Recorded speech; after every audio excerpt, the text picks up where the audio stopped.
Hello everyone, कैसे हैं आप सभी लोग। आई होप कि आप सब बहुत अच्छे होंगे। तो चलिए बेटा, आज अपने लेक्चर को आगे बढ़ाते हैं और अगला टॉपिक जो हमें डिस्कस करना है बेटा, that is our polar molecular solids. Last class में हम लोगों ने बात करी थी about non polar molecular solids. आज हम बात करते हैं अबाउट पोलार मॉलिक्यूलर सॉलिड। तो पोलार मॉलिक्यूलर सॉलिड या फिर पोलर मॉलिक्यूलर सॉलिड क्या होते हैं सर? तो देखिएगा, हमने बात करी थी कोवलेंट बॉन्ड कैसे बनता है भाई। दो एटम इलेक्ट्रॉन की शेयरिंग करते हैं तो कोवलेंट बॉन्ड बनता है, ठीक। अब जो कोवलेंट बॉन्ड बन रहा है, जिन एटम के इलेक्ट्रॉन की शेयरिंग से कोवलेंट बॉन्ड बन रहा है, अगर उन दोनों एटम की इलेक्ट्रोनेगेटिविटी बराबर है तो shared pair of electron exactly दोनों एटम के बीच में रखा होगा। लेकिन अगर दोनों एटम में से किसी एटम की इलेक्ट्रोनेगेटिविटी, किसी एक एटम की इलेक्ट्रोनेगेटिविटी कम या ज्यादा हो जाए तो शेयर्ड पेयर ऑफ इलेक्ट्रॉन उस एटम की तरफ शिफ्ट हो जाता है जिसकी इलेक्ट्रोनेगेटिविटी ज्यादा होती है। फॉर एग्जाम्पल, एक मैंने हाइड्रोजन लिखा बेटा आपके सामने। मुझे बताइए हाइड्रोजन का एटॉमिक नंबर कितना होता है सर? सर हाइड्रोजन का एटॉमिक नंबर होता है 1। हाइड्रोजन का एटॉमिक नंबर कितना होता है? 1। इसका मतलब उसकी वैलेंस शेल में कितने इलेक्ट्रॉन है भैया? हाइड्रोजन की वैलेंस शेल में है सर 1 इलेक्ट्रॉन, ठीक। अब इधर से आता है सर क्लोरीन। क्लोरीन का एटॉमिक नंबर कितना है सर? क्लोरीन का एटॉमिक नंबर है 17।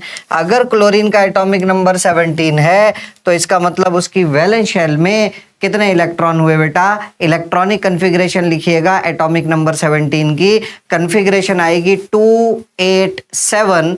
इट मीन्स क्लोरीन की वैलेंस शेल में 7 इलेक्ट्रॉन प्रेजेंट है। अब अगर 7 इलेक्ट्रॉन प्रेजेंट है तो मैं इसको ऐसे दिखा दूं 1 2 3 4 5 6 7, ठीक। अब हाइड्रोजन भी चाहता है कि उसका ड्यूप्लेट कंप्लीट हो जाए, मतलब उसकी वैलेंस शेल में 2 इलेक्ट्रॉन आ जाएं, और क्लोरीन भी चाहता है कि उसका ऑक्टेट पूरा हो जाए, मींस उसकी वैलेंस शेल में 8 इलेक्ट्रॉन हो जाए।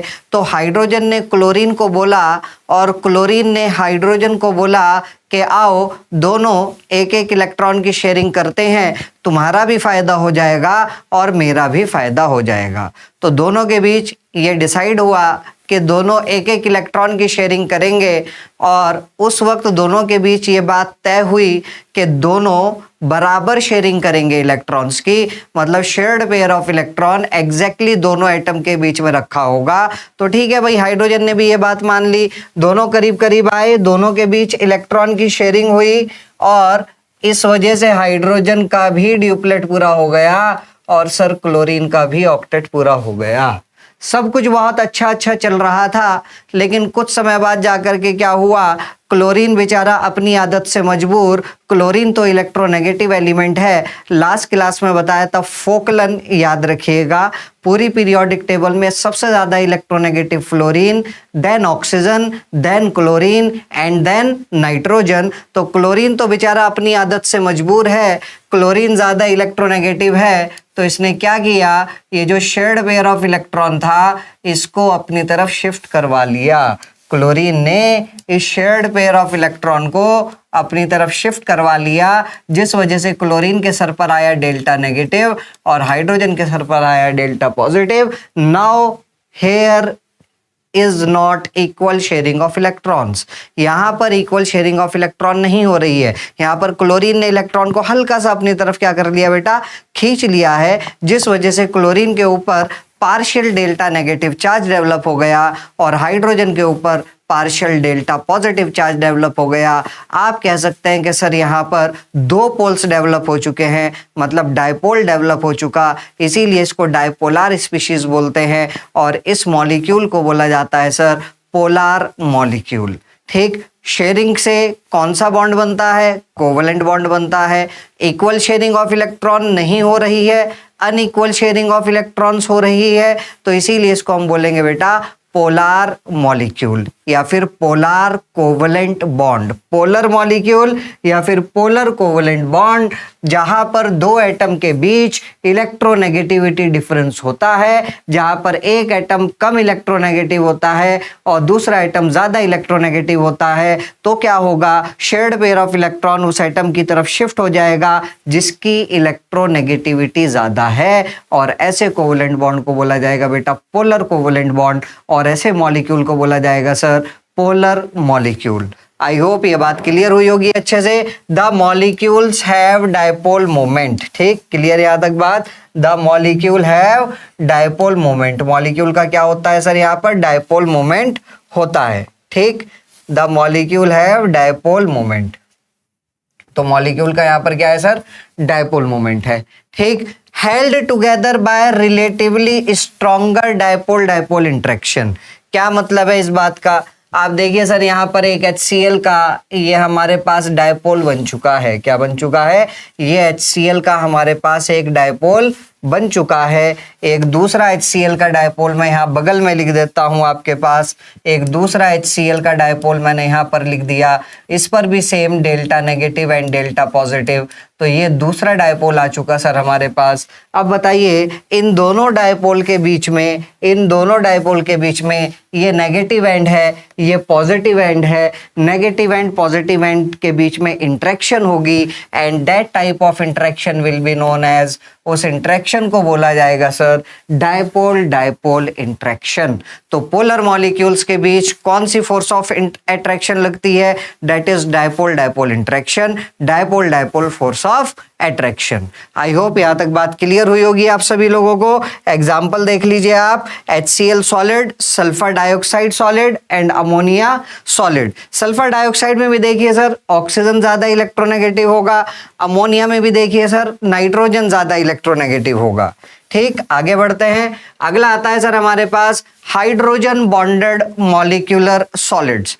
अब हाइड्रोजन बॉन्ड क्या होता है, हाइड्रोजन बॉन्ड के ऊपर बात करते हैं। हाइड्रोजन बॉन्ड की क्या शर्त है, तो सर हाइड्रोजन बॉन्ड की शर्त यह है, मेरे पास किसी एक मॉलिक्यूल में ऐसा हाइड्रोजन होना चाहिए, मेरे पास किसी एक मॉलिक्यूल में ऐसा हाइड्रोजन होना चाहिए जो डायरेक्टली जुड़ा हो, जो डायरेक्टली जुड़ा हो किससे, मोर इलेक्ट्रोनेगेटिव एलिमेंट FO या फिर N से। किसी एक मॉलिक्यूल में ऐसा हाइड्रोजन होना चाहिए जो directly more electronegative element FO या फिर N से जुड़ा हो, और दूसरे मॉलिक्यूल में सर, दूसरे मॉलिक्यूल में मेरे पास FO या N में से कोई एक होना चाहिए। तो पहले मॉलिक्यूल के हाइड्रोजन के बीच और दूसरे मॉलिक्यूल के FO या N के बीच हाइड्रोजन बॉन्डिंग आ जाएगी, and hydrogen bonding is represented by dotted lines. Hydrogen bonding को हम डॉटेड लाइन से दिखाते हैं। आई होप इतनी बात क्लियर हुई होगी आप सभी लोगों को। आप देख सकते हैं यहाँ the molecules contain polar covalent bond. बताओ भाई पोलर कोवेलेंट बॉन्ड होगा कि नहीं, हाइड्रोजन F से जुड़ा तो फ्लोरीन ज्यादा electronegative, shared pair of electron को अपनी तरफ खींच लेगा, ऑक्सीजन से जुड़ा तो भी पोलर, ठीक, और नाइट्रोजन से जुड़ा तो भी पोलर कोवेलेंट बॉन्ड। तो the molecule contains polar covalent bonds between hydrogen and FO या फिर N। Strong hydrogen bonding binds molecules of such solids like H2O solid। Strong hydrogen bonding in molecules को अच्छे से क्या करके रखती है भैया, आपस में बांध करके रखती है। पानी के अंदर देख लो हाइड्रोजन बॉन्डिंग कैसे होगी, वाटर के अंदर हाइड्रोजन बॉन्डिंग होती है सर, हाइड्रोजन ऑक्सीजन हाइड्रोजन। दूसरा वाटर मॉलिक्यूल मैंने ये लिखा, तीसरा वाटर मॉलिक्यूल सर मैंने ये लिखा, ठीक। अब बताइए जरा जल्दी से देख करके, क्या इसके पास ऐसा हाइड्रोजन है जो डायरेक्टली FO या N में से किसी एक से जुड़ा है? हाँ सर, इसके पास वो हाइड्रोजन है जो डायरेक्टली FO या N में से ऑक्सीजन से जुड़ा है, और इसके पास FO या N में से ऑक्सीजन अवेलेबल है। तो इसके हाइड्रोजन के बीच और इसके ऑक्सीजन के बीच हाइड्रोजन बॉन्डिंग हो जाएगी। इसके हाइड्रोजन के बीच और इसके ऑक्सीजन के बीच हाइड्रोजन बॉन्डिंग हो जाएगी।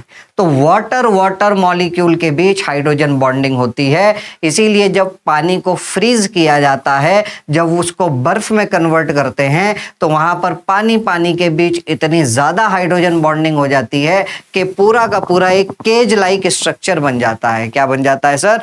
पूरा का पूरा एक केज लाइक स्ट्रक्चर बन जाता है, जिस वजह से वॉल्यूम इंक्रीज हो जाती है। और वॉल्यूम अगर इंक्रीज हो गई सर, तो density is equal to mass upon volume. Density is inversely proportional to volume. Volume बढ़ी तो सर डेंसिटी कम हो जाएगी। इसीलिए density of ice is less than water, और इसी वजह से ice floats over water. Ice floats over water. Why? Because density of ice is less than water. Ice की डेंसिटी पानी की डेंसिटी से कम होती है, इसीलिए बर्फ पानी के ऊपर तैरती है। आई होप यहां तक बात क्लियर हुई होगी आप सभी लोगों को। चलिए आगे बढ़ते हैं। ठीक, कुछ जनरल फीचर्स देख लेते हैं सर मॉलिक्यूलर सॉलिड्स के। जनरली नॉन कंडक्टर होते हैं इलेक्ट्रिसिटी के, they are poor conductor of electricity. Non polar and polar molecular solids दोनों के दोनों सॉफ्ट होते हैं, जबकि hydrogen bonded molecular solids hard होते हैं। Hydrogen bonded molecular solids hard होते हैं। क्लियर बात? ठीक, अगला have low melting points. Melting point इनका लो होता है। ठीक, आगे देखते हैं। अब अगली चीज स्टार्ट करते हैं बेटा, प्रॉपर्टीज ऑफ लिक्विड्स। यहां तक सॉलिड की प्रॉपर्टीज हमारी कंप्लीट हुई। अब अगला आता है सर हमारे पास लिक्विड की प्रॉपर्टीज। लिक्विड में भी कुछ बातें जो हम बचपन से जानते हैं, पहले से जानते हैं। लिक्विड की सर वॉल्यूम तो डेफिनेट होती है, बट उसकी शेप डेफिनेट नहीं होती। It takes the shape of the container in which it is kept. ठीक, interatomic force of attraction की बात करें तो सॉलिड में interatomic force of attraction सबसे ज्यादा होता है, उससे कम लिक्विड में होता है और सबसे कम गैसियस में होता है। और इंटर एटॉमिक डिस्टेंस की बात करें तो सॉलिड में सबसे कम होता है, लिक्विड में थोड़ा ज्यादा होता है और गैसेस में सबसे ज्यादा होता है। तो पहला point, have definite volume but not definite shape. It takes the shape of the container in which it is kept. और खास बात क्या है भाई, liquid has tendency to flow. Liquid में फ्लो होने की टेंडेंसी होती है, मतलब लिक्विड्स के अंदर एक मॉलिक्यूल इस दूसरे मॉलिक्यूल को क्रॉस करके आगे जा सकता है। एक मॉलिक्यूल दूसरे मॉलिक्यूल को क्रॉस करके आगे जा सकता है। ठीक, डेंसर देन गैसेस। गैसेस के कंपैरिजन में इनकी डेंसिटी ज्यादा होती है। सबसे ज्यादा डेंसिटी सॉलिड की, उससे कम लिक्विड की और सबसे कम गैसेस की। ठीक, इंटरमॉलिक्यूलर फोर्सेस लिक्विड के अंदर गैसेस से तो ज्यादा होते हैं बट सॉलिड से कम होते हैं। Are stronger than in gaseous state and weaker than that in solid state.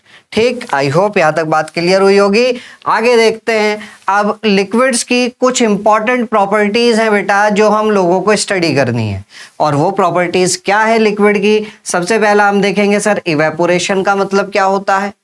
एक बार इवेपोरेशन समझ में आ जाए फिर देखेंगे भैया वेपर प्रेशर का मतलब क्या होता है, और एक बार वेपर प्रेशर समझ में आ गया सर तो बॉइलिंग पॉइंट का मतलब देखेंगे बॉइलिंग पॉइंट क्या होता है। सरफेस टेंशन और विस्कोसिटी की बातें आप फिजिक्स में जाकर के करोगे। केमिस्ट्री में हम केवल और केवल ऊपर की 3 प्रॉपर्टीज डिस्कस कर रहे होंगे।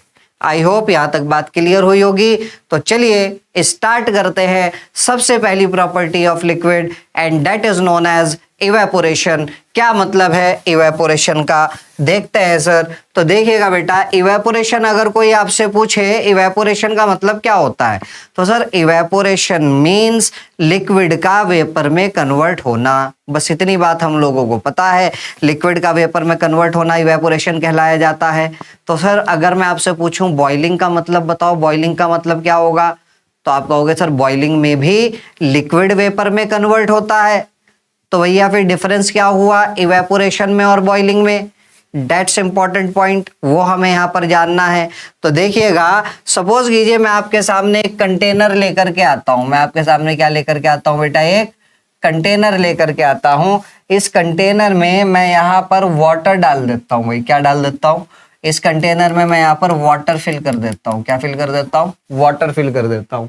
ठीक, एक दूसरा कंटेनर और लेकर के आया मैं आपके सामने, एक दूसरा कंटेनर और लेकर के आया मैं आपके सामने। इसके अंदर भी मैंने यहाँ पर क्या कर दिया? वाटर फिल कर दिया। ठीक, अब मुझे बताइए इन दोनों बीकर में पानी भरा हुआ है। पहले बीकर की अगर बात करें तो पहले बीकर में भी पानी है। क्या सारे के सारे मॉलिक्यूल्स पानी के होंगे पहले बीकर में? हाँ सर, आप कहोगे अगर प्योर है तो सारे के सारे मॉलिक्यूल पानी के होने चाहिए। मैंने इसमें कोई चीनी या नमक तो ऐड करा नहीं है।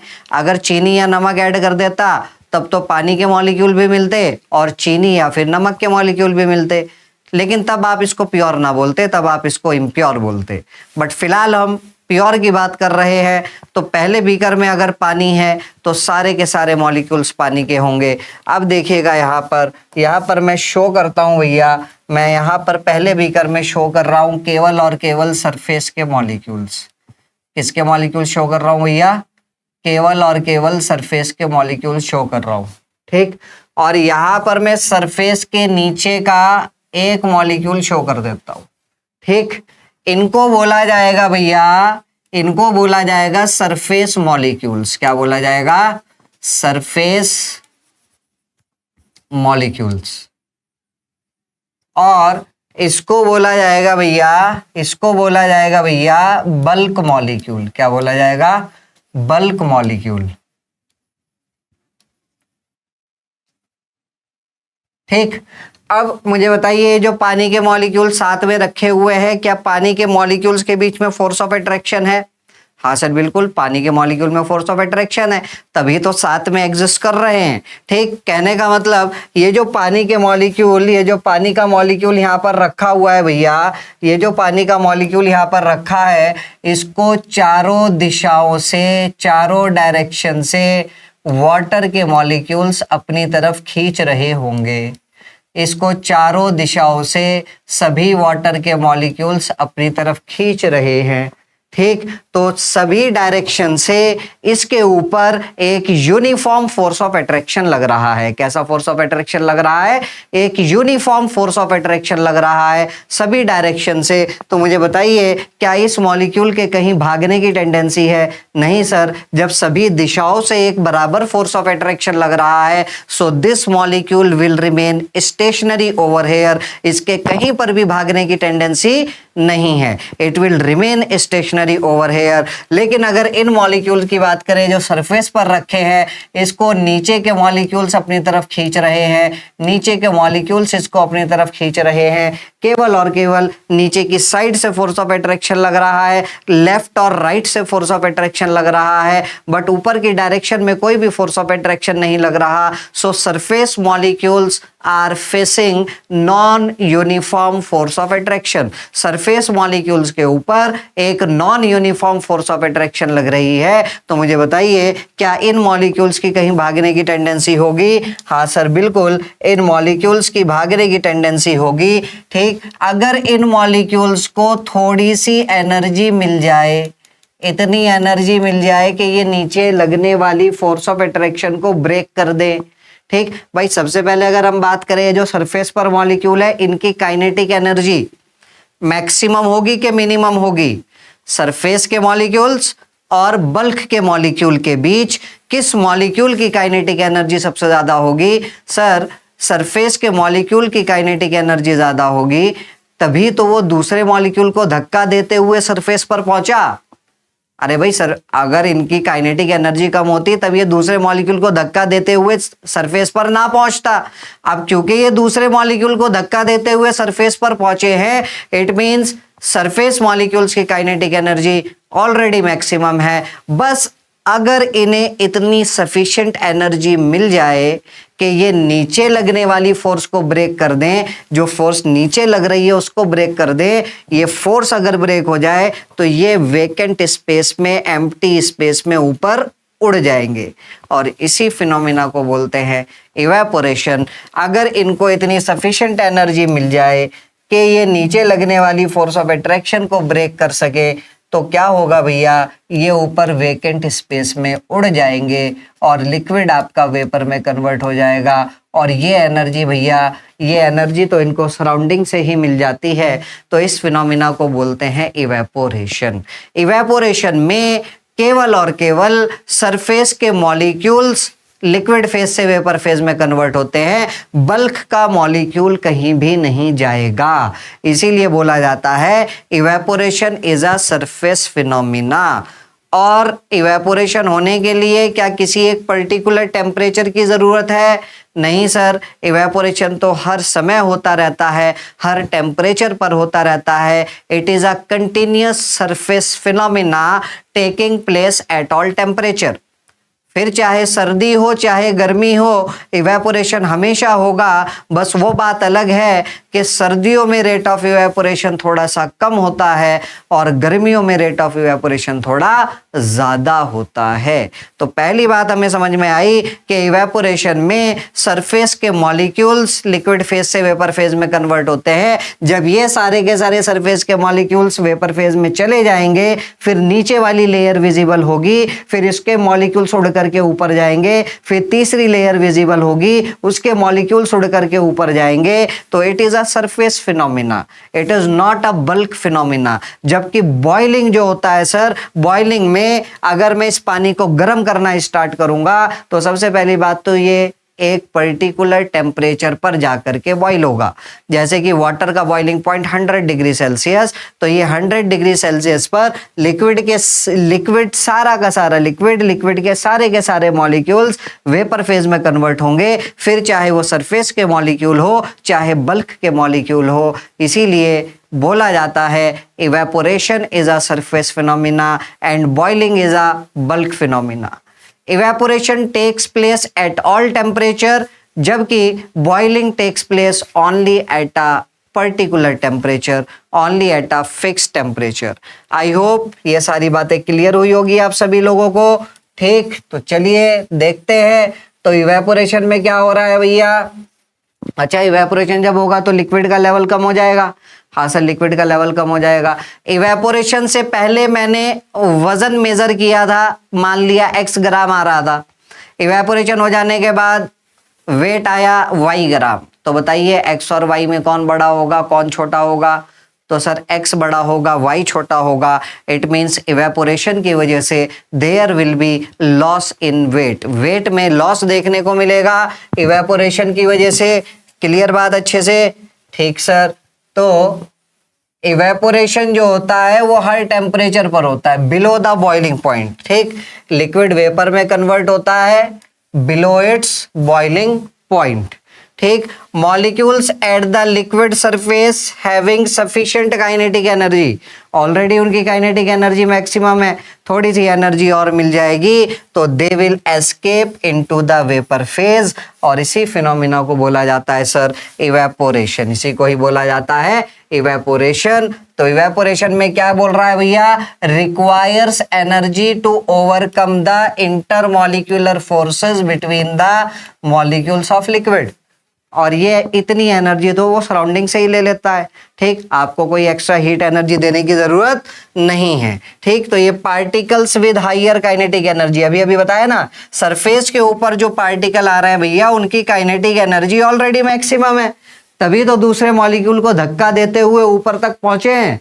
क्लियर बात अच्छे से? तो ये ऊपर वेपर फेज में उड़ गए और ये गैसियस पार्टिकल में आपका कन्वर्ट हो चुके हैं। क्लियर बात अच्छे से? चलिए आगे देखते हैं। सबसे इंपॉर्टेंट चीज, सबसे इंपॉर्टेंट बात समझने की कोशिश करते हैं। What do you mean bye vapour pressure? Vapour pressure क्या होता है? तो देखिएगा, अब मैं इस बार अपनी कहानी को थोड़ा सा चेंज करता हूं। अभी तो सर मैं ओपन कंटेनर लेकर के आया था, लेकिन इस बार बेटा मैं क्लोज्ड कंटेनर लेकर के आता हूं। क्या लेकर के आता हूं?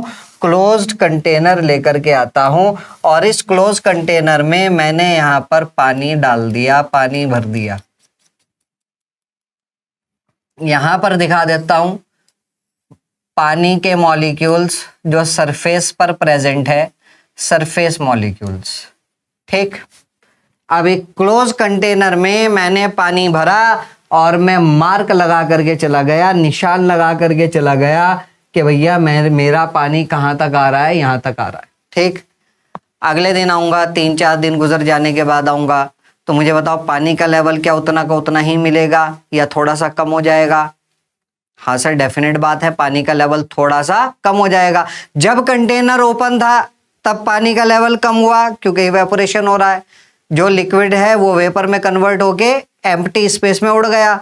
फिर से 5-6 दिन बाद आऊंगा और पानी का लेवल कम हो जाएगा, फिर से 5-6 दिन बाद आऊंगा और पानी का लेवल कम हो जाएगा, फिर से 5-6 दिन बाद आऊंगा, हो सकता है सारा का सारा पानी खत्म हो जाए, सारे का सारा लिक्विड वेपर फेज में कन्वर्ट हो जाए।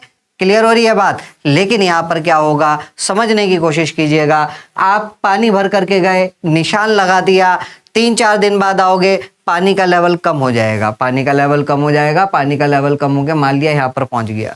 ठीक, क्यों हुआ भाई पानी का लेवल कम? Due to evaporation. ठीक सर, मान ली ये बात।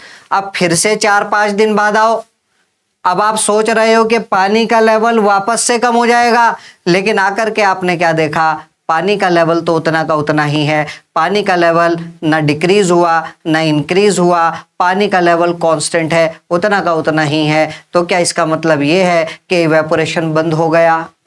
क्या इसका मतलब ये है कि इवेपोरेशन बंद हो गया?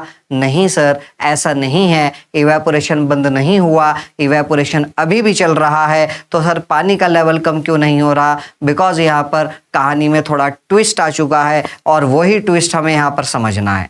ठीक, मुझे बताइए यहाँ पर इवेपोरेशन तो अभी भी हो रहा है। हाँ सर, ये लिक्विड के वेपर्स ऊपर उड़ करके जा रहे होंगे। स्टार्टिंग में रेट ऑफ इवेपोरेशन मैक्सिमम होगा। अब ये वेपर्स उड़ करके ऊपर जा रहे हैं, ऑलरेडी इनकी काइनेटिक एनर्जी सबसे ज्यादा है। अब नीचे से उड़ करके ऊपर गए, पिछले केस में तो क्या था, ढक्कन खुला हुआ था, कंटेनर ओपन था, तो ओपन स्पेस में, वेकेंट स्पेस में उड़ गए। लेकिन इस बार तो कंटेनर क्लोज्ड है, इस बार तो ढक्कन बंद है, तो ये मॉलिक्यूल बड़ी मौज मस्ती में उड़ते हुए ऊपर जा रहे थे। ऊपर जाते हुए टकराए वॉल ऑफ द कंटेनर से, टकरा करके उनकी काइनेटिक एनर्जी लूज हो गई और काइनेटिक एनर्जी लूज होने के बाद वो कंडेंस हो गए। वो क्या हो चुके बेटा? कंडेंस हो चुके हैं। ठीक, तो यहाँ पर लिक्विड आपका वेपर फेज आपका वापस किस में कन्वर्ट हो चुका बेटा? लिक्विड फेज में कन्वर्ट हो चुका। पहले तो केवल और केवल एक ही फिनोमिना हो रहा था, इवेपोरेशन नाम का। पहले तो केवल और केवल भैया एक ही फिनोमिना हो रहा था, इवेपोरेशन नाम का, लिक्विड गैस में कन्वर्ट हो रहा था, इवेपोरेशन नाम का फिनोमिना हो रहा था। लेकिन अब दूसरा फिनोमिना चालू हो गया, गैस लिक्विड में कन्वर्ट होना चालू हो गया, कंडेंसेशन नाम का फिनोमिना भी चालू हो गया।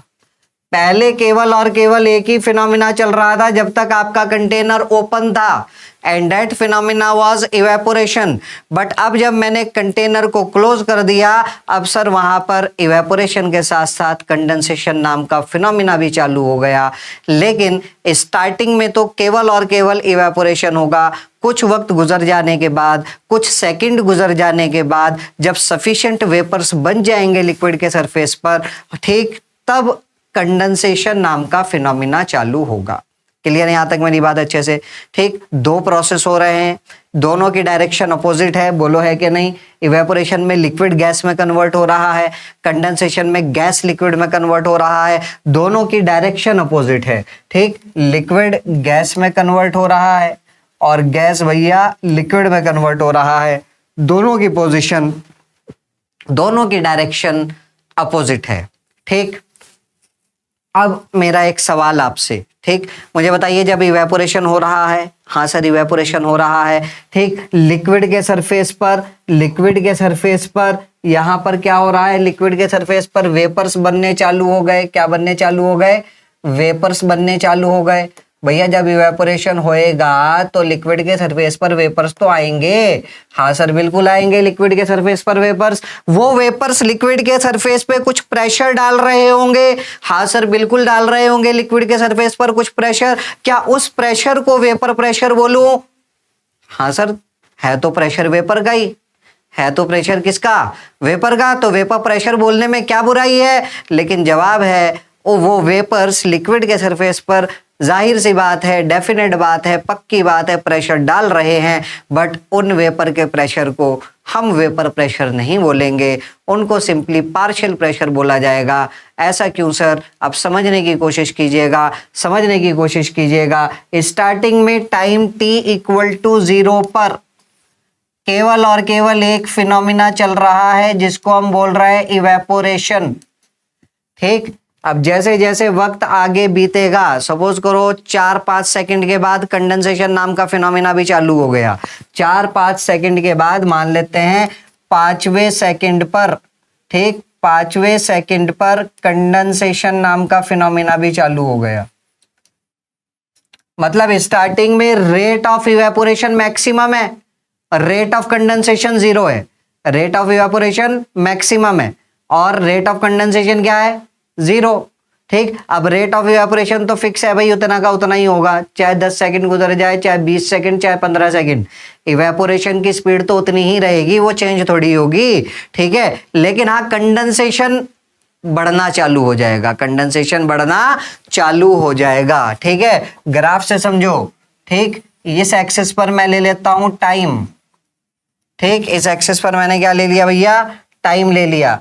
यहां पर मैंने ले लिया, ये मेरा रेट ऑफ इवेपोरेशन है भैया। ठीक है, ये मेरा क्या है? Rate of evaporation. ये तो फिक्स है, अरे इवेपोरेशन का रेट थोड़ी चेंज होगा, ये रेट ऑफ इवेपोरेशन तो फिक्स है। ऐसा थोड़ी है जैसे जैसे समय आगे बीतेगा तो इवेपोरेशन कम होता जाएगा या बढ़ता जाएगा। नहीं, गर्म तो कर नहीं रहे हो आप अपने कंटेनर को, टेम्परेचर तो बढ़ा नहीं रहे हो आप अपने कंटेनर का। समझ में आ रही है बात अच्छे से? हाँ सर, बहुत अच्छी बात। लेकिन टाइम t इक्वल टू 0 पर कंडेंसेशन नाम का प्रोसेस 0 रहेगा। जैसे जैसे वक्त आगे बीतेगा वैसे वैसे कंडेंसेशन नाम का फिनोमिना बढ़ना स्टार्ट होगा। तो ये आपका कंडेंसेशन नाम का फिनोमिना बढ़ना स्टार्ट हो रहा है।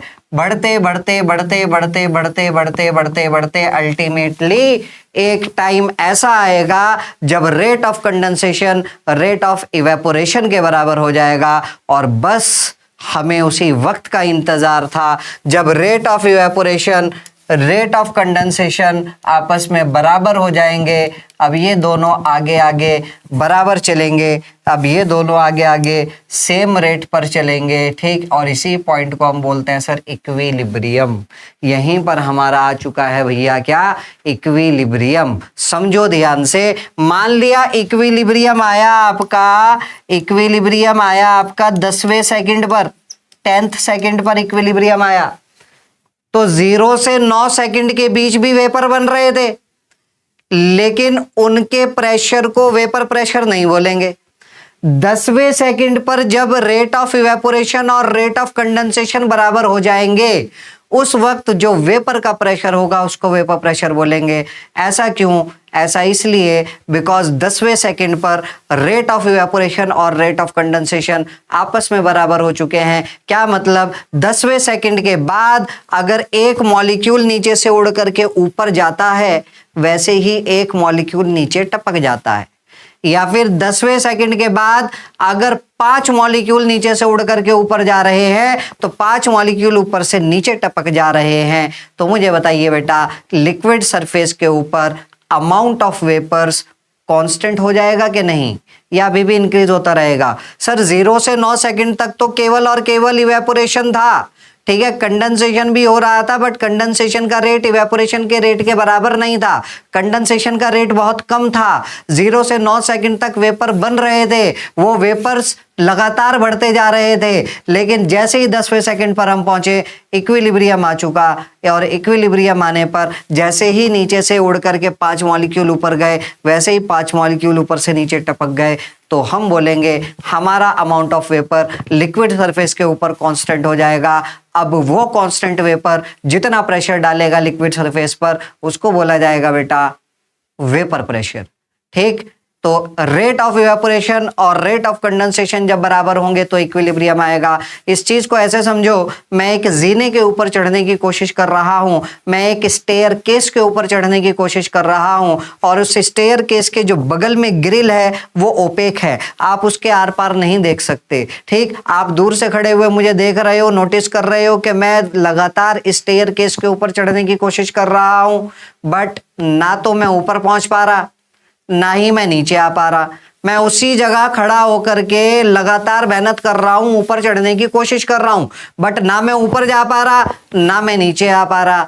तो आपने सोचा कि कई ड्रामा वगैरह तो नहीं कर रहे हैं, मजाक वगैरह तो नहीं कर रहे हैं, लेकिन आप देख रहे हो दूर से कि मुझे पसीना भी आ रहा है, मेरी सांस भी फूल रही है। इसका मतलब मैं लगातार ऊपर चढ़ने की कोशिश कर रहा हूं, बट मैं ऊपर नहीं पहुंच पा रहा ना ही मैं नीचे आ पा रहा। तो आपने सोचा चलो चल करके देखते हैं कि आखिर मसला क्या है, चल करके देखते हैं कि आखिर मसला क्या है। तो आप आए और आपने आकर के देखा, और आपने आकर के क्या देखा कि सर जिस स्पीड से मैं जीने के ऊपर जा रहा हूं उसी स्पीड से जीना नीचे की डायरेक्शन में आ रहा है। इसका मतलब बिजली वाला जीना था, वो वाला जीना था जो मॉल्स वगैरह में लगा होता है। तो बेटा जितनी स्पीड से मैं जीने के ऊपर जा रहा हूँ उतनी ही स्पीड से जीना नीचे की डायरेक्शन में आ रहा है। तो मुझे बताइए, क्या मैं कभी ऊपर पहुँच पाऊँगा? नहीं सर। क्या मैं कभी नीचे आ पाऊँगा? नहीं सर। शर्त बात यह है कि मेरे ऊपर जाने की स्पीड और जीने के नीचे आने की स्पीड आपस में बराबर रहे। ठीक, तो ना तो मैं कहीं ऊपर जाऊंगा ना मैं कभी नीचे आ पाऊंगा। मैं उसी जगह, दूर से देखने में ऐसा लगेगा कि मैं स्टेशनरी हूं, सब कुछ रुक चुका है, लेकिन रुका कुछ भी नहीं है। माइंड इट, रुका कुछ भी नहीं है। मैं लगातार ऊपर चढ़ रहा हूं, जीना लगातार नीचे की डायरेक्शन में आ रहा है, मैं भी लगातार मेहनत कर रहा हूं, जीना भी लगातार मेहनत कर रहा है। ठीक, बिजली की रीडिंग लगातार बढ़ती जा रही है, लेकिन दूर से देखने में ऐसा लगेगा जैसे सब कुछ रुक चुका।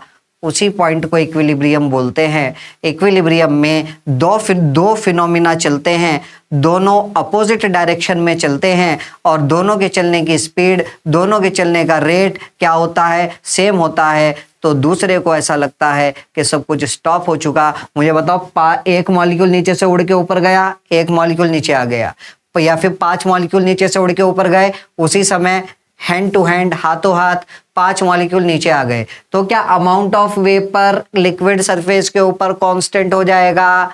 हाँ सर, बिल्कुल, amount of vapour liquid surface पर कांस्टेंट हो जाएगा।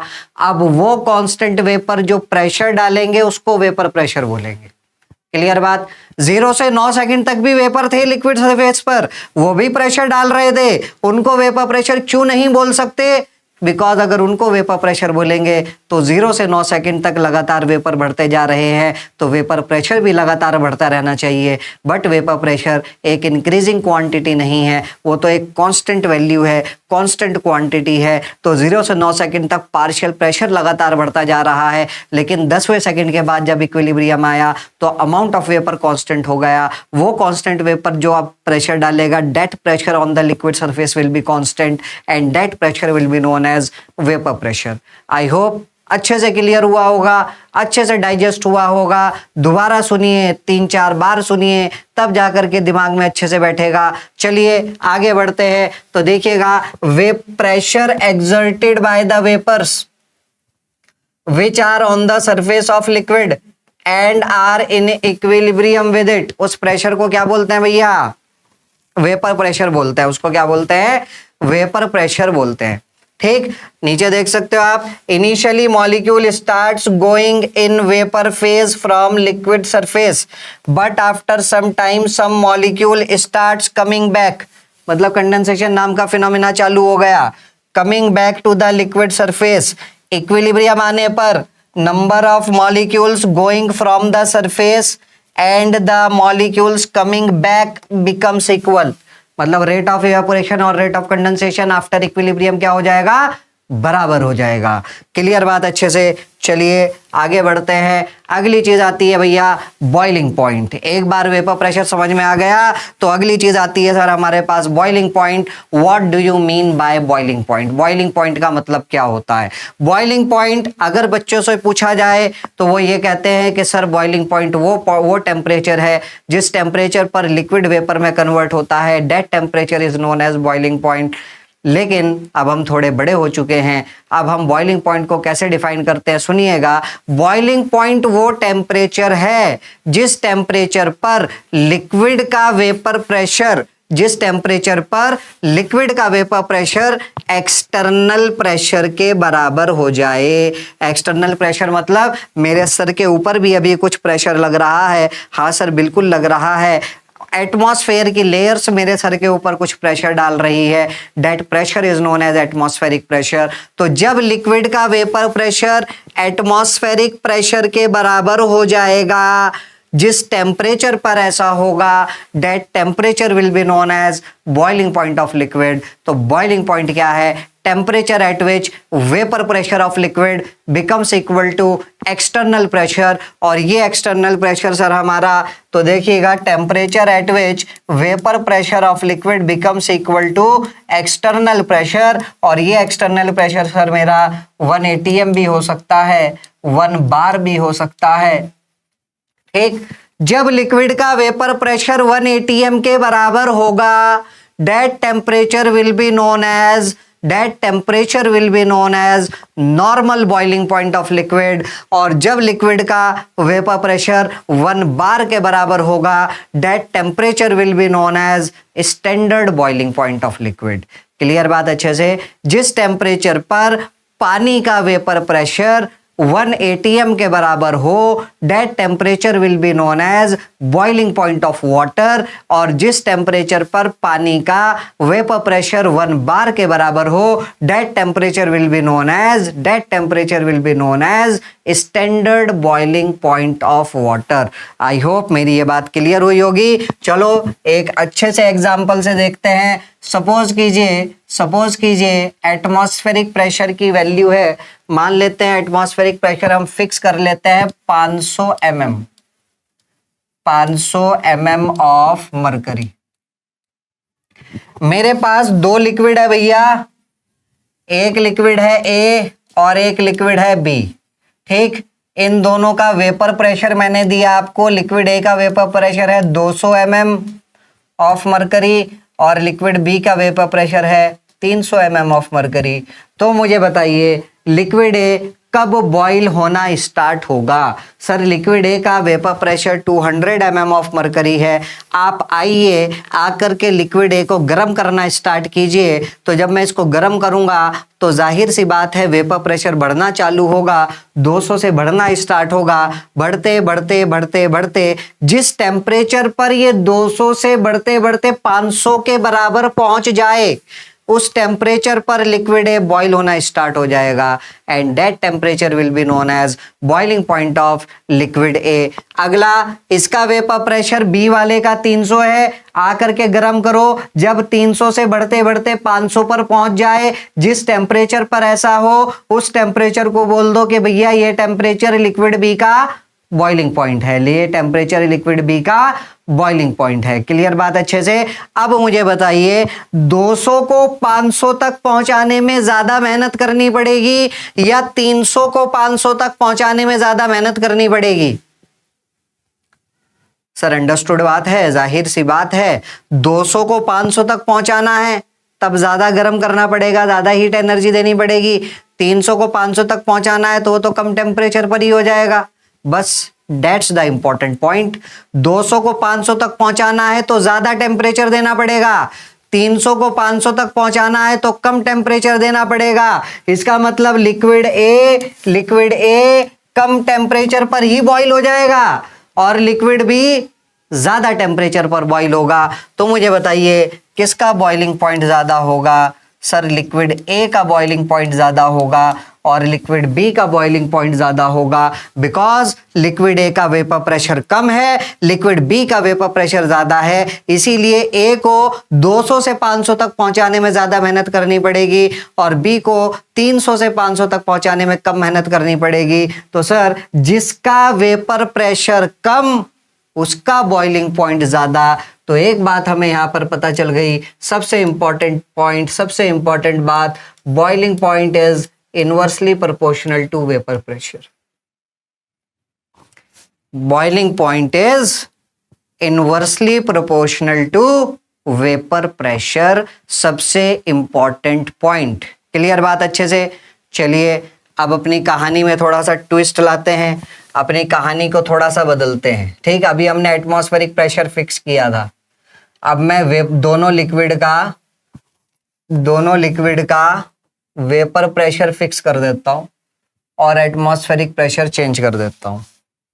मान लेते हैं वेपर प्रेशर दोनों लिक्विड का 300 mm ऑफ मरकरी है। वेपर प्रेशर दोनों लिक्विड का क्या है भैया? 300 mm ऑफ मरकरी। ठीक, अब मुझे बताइए, जैसे जैसे मैं ऊंचाइयों पर जाता हूं, जैसे जैसे मैं ऑल्टीट्यूड पर जाता हूं, सर जैसे जैसे ऊंचाइयों पर जाओगे एटमॉस्फेयर बढ़ना स्टार्ट होगा कि घटना शुरू होगा? एटमॉस्फेयर आपका बढ़ना शुरू होगा या कम होना शुरू होगा? जाहिर सी बात है एटमॉस्फेयर कम होता जाएगा। ऊपर जाते जाओ, ऊपर जाते जाओ, अर्थ से बाहर निकल जाओ तो एटमॉस्फेयर पूरा खत्म। ठीक, कहने का मतलब जैसे जैसे ऊंचाइयों पर जाओगे वैसे वैसे एटमॉस्फेरिक लेयर्स कम होगी, एटमॉस्फेरिक लेयर्स कम होगी तो एटमॉस्फेरिक प्रेशर भी डिक्रीज होगा, एटमॉस्फेरिक प्रेशर भी क्या होगा? डिक्रीज होगा। क्लियर बात अच्छे से? ठीक, तो एक बंदा खड़ा सी शोर पे, अगला खड़ा देहरादून में, अगला खड़ा मसूरी में, अगला खड़ा धनौल्टी में। ठीक, सबके सर के ऊपर एटमॉस्फेयर की लेयर्स आ रही होंगी।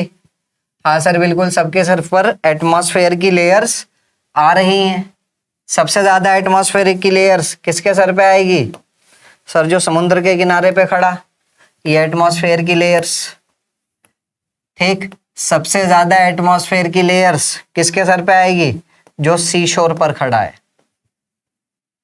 ठीक, ये बंदा मान लिया देहरादून में खड़ा है, ये मान लिया मसूरी में खड़ा है, ये मान लिया धनौल्टी में खड़ा है। क्लियर? ठीक, तो सबसे ज्यादा एटमॉस्फेरिक प्रेशर किसके सर पर लगेगा? जो समुद्र के किनारे पर खड़ा होगा, बिकॉज वो सबसे नीचे है।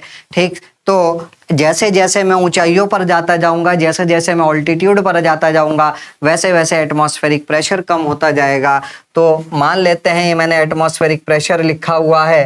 ठीक, यहाँ पर एटमॉस्फेरिक प्रेशर सबसे ज्यादा है भैया, मान लेते हैं कितना है? मान लेते हैं एटमॉस्फेरिक प्रेशर है 800 mm।